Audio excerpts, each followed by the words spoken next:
তো আমরা ফেসবুকে কিভাবে বুঝবো যে আমাদের কোনো ভিডিও কিভাবে ভাইরাল হবে?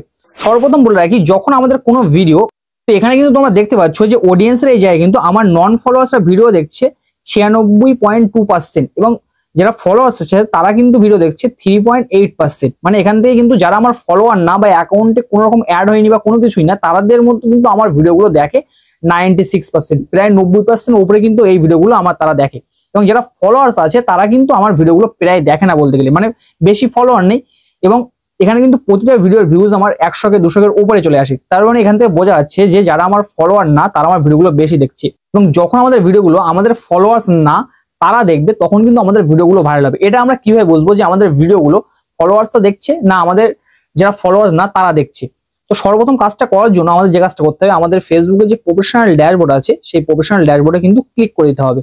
তো প্রফেশনাল ড্যাশবোর্ডে কিন্তু আমি ক্লিক করে দিচ্ছি। দেওয়ার পরে এখান থেকে তোমরা দেখতে পাবে যে সিওল আছে, পারফরমেন্স এই জায়গায়, জাস্ট এই সিওলে কিন্তু ক্লিক করবে। ক্লিক করার পর এখান থেকে কিন্তু হোম থাকবে তোমাদের সকলে, তোমরা কিন্তু এখান থেকে এই উপরে এই জায়গাটা ইনসাইটস এই জায়গাটা কিন্তু সিলেক্ট করে নেবে। ইনসাইটস এই জায়গাটা কিন্তু সিলেক্ট করে নেবে। ইনসাইটসে আমি চলে এসেছি। আসার পরে এখান থেকে তোমরা দেখতে পাবে যে পারফরমেন্স সিওল আছে, জাস্ট এই সিওলে কিন্তু ট্যাপ করবে। ট্যাপ করার পর এখান থেকে কিন্তু আছে এঙ্গেজমেন্ট, এই জায়গাটা কিন্তু আছে এঙ্গেজমেন্ট, জাস্ট এই এঙ্গেজমেন্ট এই জায়গায় ক্লিক করবে। ক্লিক করার পর একটু নিচের দিকে আসবে, আসলে কিন্তু এই জায়গায় চলে আসবে অডিয়েন্স ফলোয়ার্স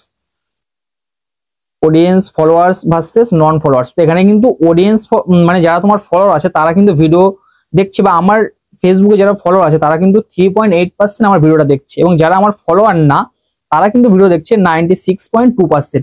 মানে এই ভিডিওগুলো কিন্তু 100% ভাইরাল হচ্ছে। এই জন্য মানে যারা আমার ফলোয়ার না তাদের কাছে যখন ভিডিওটা পৌঁছাচ্ছে তখন কিন্তু সেই ভিডিওটা আমার ভাইরাল হচ্ছে। এবার এরকম যদি তোমাদের অ্যাকাউন্টে হয়ে থাকে যে তোমরা যারা ফলোয়ার না তারা তোমাদের ভিডিওগুলো দেখছে, তখন কিন্তু সেই ভিডিওগুলো ভাইরাল হবে। আদারওয়াইজ কিন্তু ভিডিওগুলো ফেসবুকে ভাইরাল হয় না। তো আশা করছি এই সম্পূর্ণ ব্যাপারটা তোমরা বুঝতে পেরেছো যে ফেসবুকে একটা ভিডিও ভাইরাল হওয়ার ক্ষেত্রে নন ফলোয়ার্স মানে যারা ফলোয়ার না তারা ভিডিও দেখাটা কতটা পরিমাণে গুরুত্বপূর্ণ। দেখা হবে এই ধরনের ইনফরমেটিভ কোনো ভিডিও নিয়ে।